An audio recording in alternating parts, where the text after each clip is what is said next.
Mochunkstv.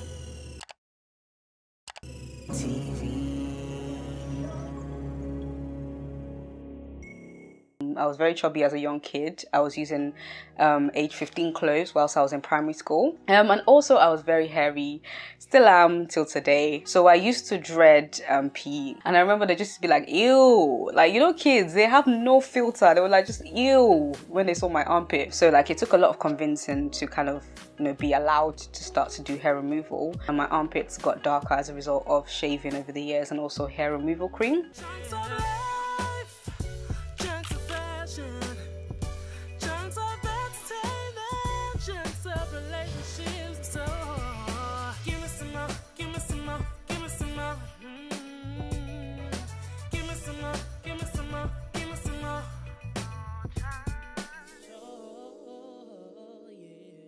Hi guys, welcome to the MoChunks Show and welcome to another installment of Chit Chat with Mo, where we have controversial debates, honest conversation, and so much more.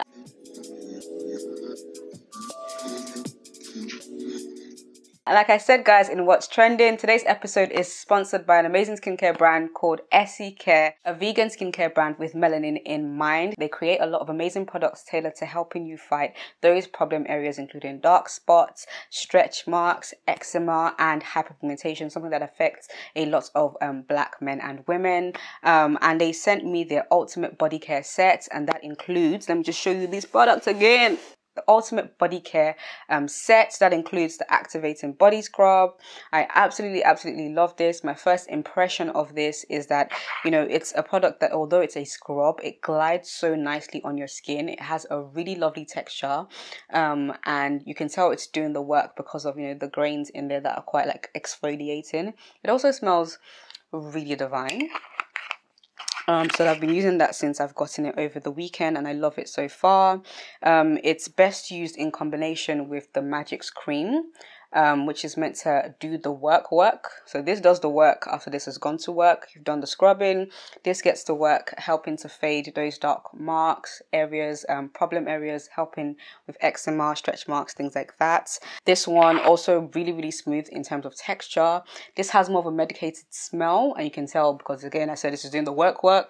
So this has more of a medicated smell, but actually I would say that the smell or the fragrance from this cancels out, you know, any medicated kind of smell from this one. And then there is this, which is my favorite in terms of packaging, texture and smell, and also what it does to the skin. This is one that immediately I can tell like it's doing its job. It's a moisturizing winter body cream, and I tend to get dry elbows, my knee area, my heels, my toes, dry toes. And I've been using this and it's literally so good. Like, it smells so great, guys. It smells so divine. It smells amazing. Literally been leaving me smelling, looking and feeling good.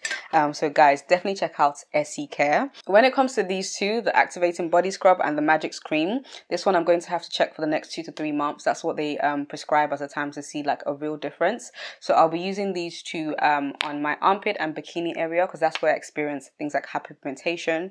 And that's actually, you know, the topic of today's video. I'm going to be talking to you guys about my coming of age and, you know, how I got hyperpigmentation in those areas in the first place. Okay, so let's get straight into the video. Please do check out Essie Care. Okay guys, so let's get into this conversation. A bit of a background about me. I came to this country when I was 10 years old, grew up in Nigeria and grew up in Nigeria until I was 10 years old, came over here. In Nigeria, actually, I've just finished year 7, about to go into year 8, quite smart. And also at the time, my mom was quite ill as well. And just to give her a bit of a break from looking after 4 kids, they thought, why don't we try Mo for Timmy's boarding school. My brother's name is Timmy, so they can just be there in boarding school learning whilst being looked after, and she doesn't really have to manage 4 kids. So I got the entry exam, got in and everything, and I came to this country, was lobbed back into year 5. I remember coming in and thinking like, just looking down on the kids, like these scrawny kids, like how dare they kind of put me amongst these, you know, I'm much smarter, I was bigger at the time, felt a lot more mature than them because I'd been around secondary school kids. And now you're lobbing me with primary school kids. So So very sad. I remember I cried because I was like, why would you do that to me? I was about to go into year 8 and you're throwing me back to year 5. But nevertheless, began to settle in. But quickly noticed I was different. I was bigger. I was very chubby as a young kid. I was using age 15 clothes whilst I was in primary school. My accent was different, and kids can be mean. They let you know that you're different.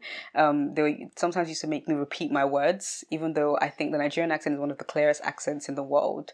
And used to make me feel really bad, like, oh, I don't sound like them, sound a bit different, look a bit different. And also, like, I was experiencing puberty quite early.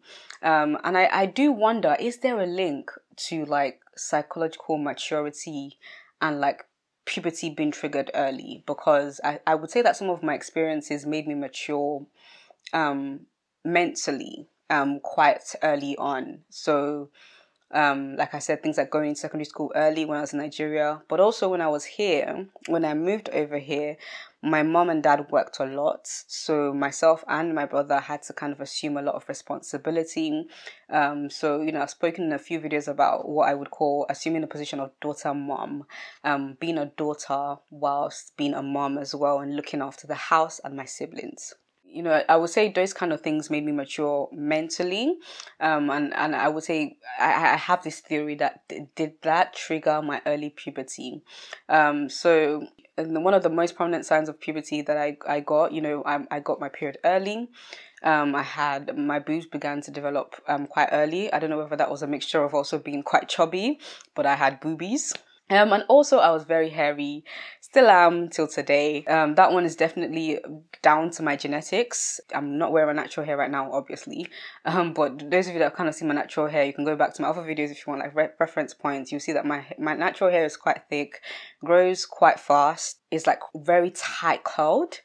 So you can imagine I've got that hair on my head and people admire it, but it's also all over my body in terms of thickness, amount, and how fast it grows. When I was younger in primary school, before the other girls, I got like hairy legs and very heavy armpits. And because obviously the thickness of my hair, it was different for them. So I used to dread PE. When you're wearing your normal school uniform, you can kind of hide your hairs. You can wear trousers or you can wear tights under your skirts.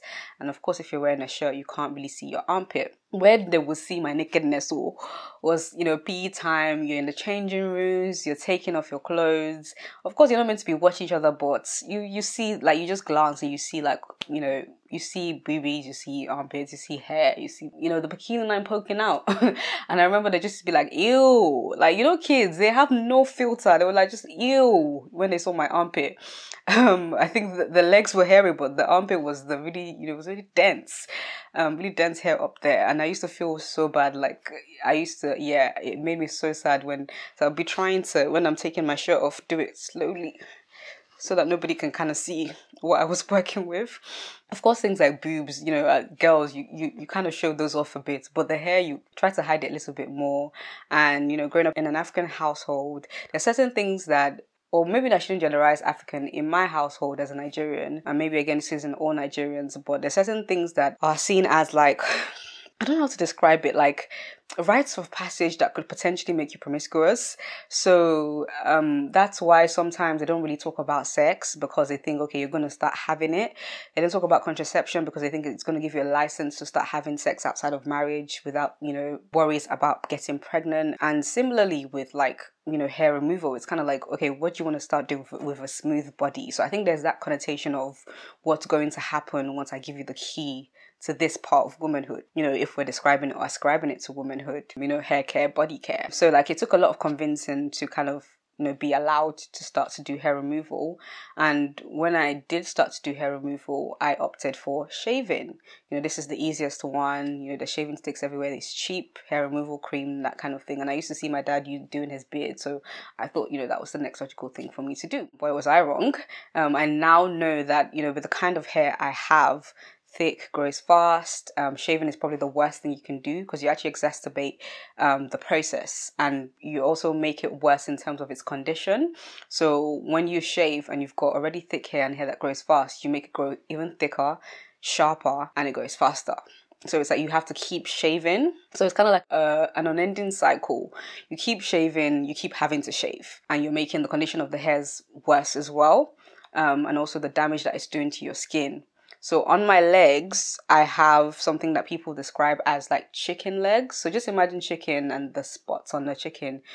So like my pores became like darkened over the years and a lot thicker and more pronounced. So you can see it even now, up till now that I've now switched to waxing, but you can still see the pores like they're there permanently. And then on my armpit, I'm going to insert some pictures here. My armpits got darker as a result of shaving over the years and also hair removal cream. So after shaving, I did upgrade to hair removal cream, and that lasted a bit longer. So if shaving lasted for me like 2 to 3 days, hair removal cream would last like a week, and then I'd have to do the process again.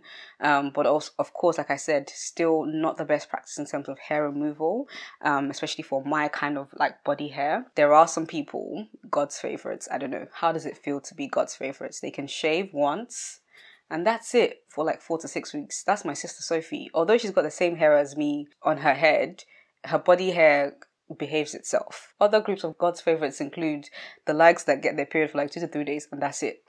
I don't know, like, how does it feel? Just tell us, sis. How does it feel to be God's favorite? Yeah, there's some people that can get away with like shaving and that's it. But for me, it's not the best practice. So hair removal cream, but then hair removal cream was still doing the similar damage that, shaving was doing. And then I discovered waxing. Wow. I discovered waxing, guys, and waxing literally changed my life in terms of the manageability of like my body care, hair care, that kind of thing. And this is not to say that hair has to be removed. It's just individuality. Different individuals differ from one another. I prefer to have, my armpits smooth and my legs smooth, not all the time, but when I can. So like I do waxing like on a monthly basis, and whatever happens between then happens, and it actually helps to keep the hairs at bay, and waxing basically damages the bulb of the root of your hairs, so much so that it grows back thinner, it grows back slower. So these are all the things that I've always wanted, and USA and to my body care routine. So I've been loving waxing over the last year or two, and this happened, I discovered this when I moved out, made friends with like other girls, and they're like, girl, you should try waxing. And I've loved it ever since. I wax my legs, I wax my armpits. Not quite ready for don't do it, if you know what I mean. I still use hair removal on the, not ready. She's not me and pain. We're like, there's those memes. There's like me and food. We're like me and pain, as far away from each other as possible. And speaking of like womanhood and becoming a woman and maturation, I saw a meme where it was like a lady laying on a bed, she's pregnant, about to give birth, and she's like, oh, I don't want to do it anymore. That's me. That's actually how I run away from pain, guys. We can't do it. And waxing has actually helped to clear up or lighten the dark spots, so in my pores as well as in my armpit area, but it's still not like restored to what it used to be, which is why I was really happy to have discovered Essie Care and seen the amazing results on their page in terms of really helping to fade hyperpigmentation away.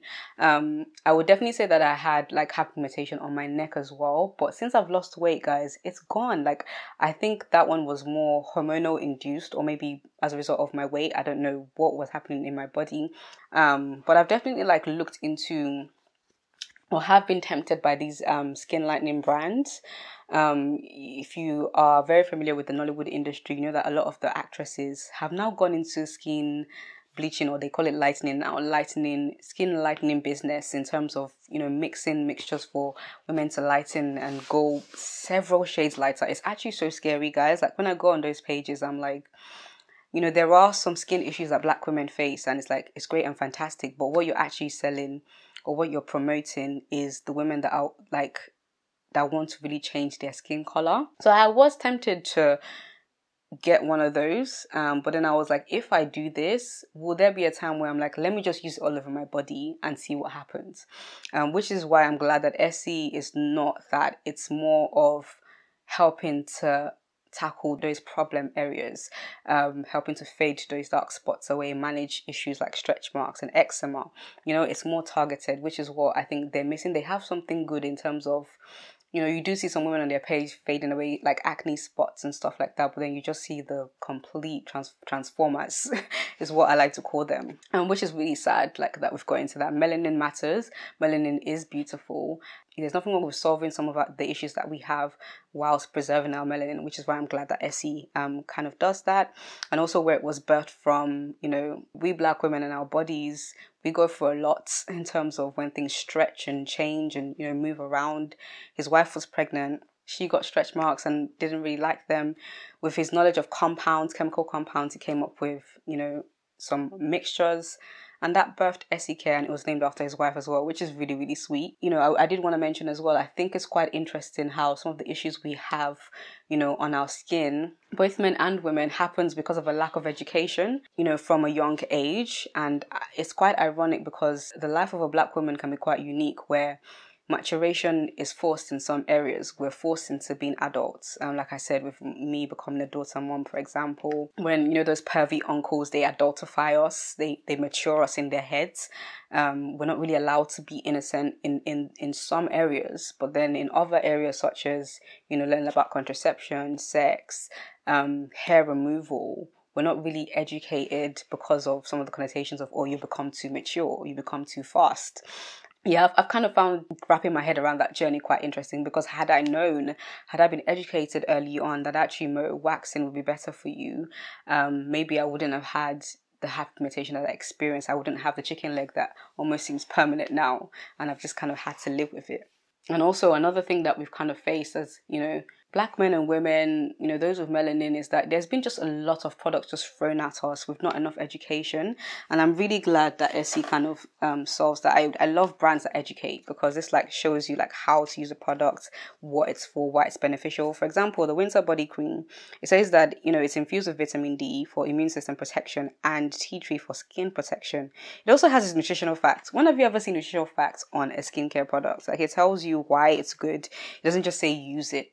Which is what we're often like subject to. And I love the fact that the products last as well, 2 to 3 months. I know I'm going on about it, but I really love it. I'm so glad that I finally found something that, you know, it's not going to damage my skin, and I'm going to see results, and I'm not going to like go the left way and transform myself into something that I'm not, while still loving my melanin. Melanin was popping before with hyperpigmentation, and it's going to pop even more after I fade these marks away. So I guess my question to you guys is, what are some of your coming of age stories with regards to your body changing and developing? Have you experienced any changes to your body or experienced any skin issues due to things like puberty, genetics, just general life issues, pregnancy, weight changes, etc, etc, etc? What are some of the remedies that you've used over the years, both products and natural remedies? Would you like to come and join us in the wonderful world of Essie Care? Let me know in the comment section down below. And that's all we have for you guys today in terms of the show. Do make sure to like if you liked it, share it with your friends, and also subscribe to this channel for more. Until next time, guys, peace and love. Peace and chunks.